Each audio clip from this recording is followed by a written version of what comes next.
বড় টুর্নামেন্টগুলোতে দুর্দান্ত খেলে একদম শেষ মুহূর্তে তীরে এসে তরি ডোবানো দলগুলোর তালিকা করলে ফুটবল বিশ্বে সবার আগে আসবে ক্রোয়েশিয়ার নাম। মাত্র ৪১ লাখ জনসংখ্যার এই দেশটি বারবার প্রমাণ করেছে যে তারা বিশ্বমানের ফুটবল খেলতে পারে, কিন্তু প্রতিবারই ফাইনাল বা সেমিফাইনালের একদম শেষ ধাপে গিয়ে কোনো এক অজানা কারণে ট্রফি আর ছোঁয়া হয় না তাদের। আর ঠিক এই বাস্তবতাকে সামনে রেখে 2026 বিশ্বকাপের জন্য কোচ জ্লাতকো দালিচ অফিসিয়ালি ঘোষণা করেছেন তাদের 26 সদস্যের চূড়ান্ত ক্রোয়াট স্কোয়াড। আর রীতিমতো পুরো ফুটবল বিশ্বের নজর কিছুটা হলেও এই দলের উপর রয়েছে, কারণ তাদের ইতিহাসের সবচেয়ে বড় তারকা এবং ব্যালন ডি অর জয়ী ফুটবলার লুকা মদ্রিচের এটাই ক্যারিয়ারের শেষ বিশ্বকাপ হতে যাচ্ছে। 40 বছর বয়সী এই অধিনায়কের বিদায়ী মঞ্চে ক্রোয়েশিয়া কি এবার তাদের রানার্স আপ বা থার্ড প্লেস হওয়ার সেই বৃত্ত ভেঙে চ্যাম্পিয়ন হতে পারবে? আজকের এই ভিডিওতে আমরা বাস্তব ডাটা এবং ইতিহাসের আলোকে কথা বলার চেষ্টা করব ক্রোয়েশিয়ার পুরো স্কোয়াডকে নিয়ে, এবং জানার চেষ্টা করব কেন তারা বারবার এত কাছে গিয়েও ব্যর্থ হয়ে ফিরে আসে। ফুটবল বিশ্বে ক্রোয়েশিয়াকে বলা হয় আলটিমেট ওভার অ্যাচিভার।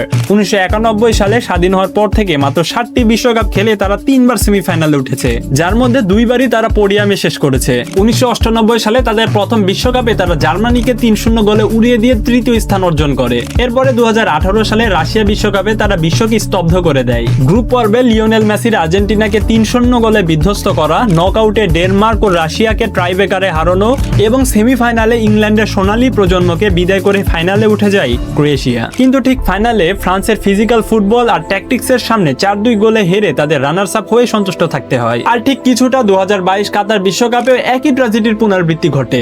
কোয়ার্টার ফাইনালে টুর্নামেন্টের হট ফেভারিট 5বারের বিশ্ব চ্যাম্পিয়ন ব্রাজিলকে তারা ট্রাইবেকারে টুর্নামেন্ট থেকে ছিটকে দিলেও সেমিফাইনালে আর্জেন্টিনার কাছে তাদের স্বপ্ন ভেঙে যায়। আর পরবর্তীতে তারা মরক্কোকে হারিয়ে ব্রোঞ্জ মেডেল জিতে যায়। বিশ্লেষকদের মতে ক্রোয়েশিয়ার এই শেষ মুহূর্তে গিয়ে তরি ডোবানোর মূল কারণ তাদের স্কোয়াড ডেপথ এবং অতিরিক্ত এক্সট্রা টাইমে খেলার ক্লান্তি। ক্রোয়েশিয়ার এই গোল্ডেন জেনারেশনের নিউক্লিয়াস হলেন লুকা মদ্রিচ। এটি তার ক্যারিয়ারের পঞ্চম এবং নিশ্চিতভাবেই শেষ বিশ্বকাপ। 40 বছর বয়সে এসেও এসি মিলানের এই মিডফিল্ডার যেভাবে আন্তর্জাতিক ফুটবল মাঝমাঠ নিয়ন্ত্রণ করেন তা এক কথায় অবিশ্বাস্য। যিনি শৈশবে বলকান যুদ্ধের কারণে রিফিউজি ক্যাম্পে বড় হয়েছেন, তিনি আজ ফুটবলের কিংবদন্তি। 2018 সালের গোল্ডেন বল জয়ী এ জাদুকরের আন্তর্জাতিক ক্যারিয়ারের শেষটা যেন ট্রাজিক না হয়, সেই লক্ষ্যে এবার মাঠে নামবে পুরো দল। মদ্রিচের অসাধারণ পাসিং অ্যাকুরেসি, গেম রিডিং এবং মাঠের নেতৃত্বই হবে এবার ক্রোয়েশিয়ার সবচেয়ে বড় শক্তি। আর চলুন এবার এক ঝলকে দেখে নেওয়া যাক ক্রোয়েশিয়ার 26 জনের এই ফাইনাল স্কোয়াডকে। গ্রুপ এলে ক্রোয়েশিয়ার প্রতিপক্ষ ইংল্যান্ড, পানামা এবং ঘানা।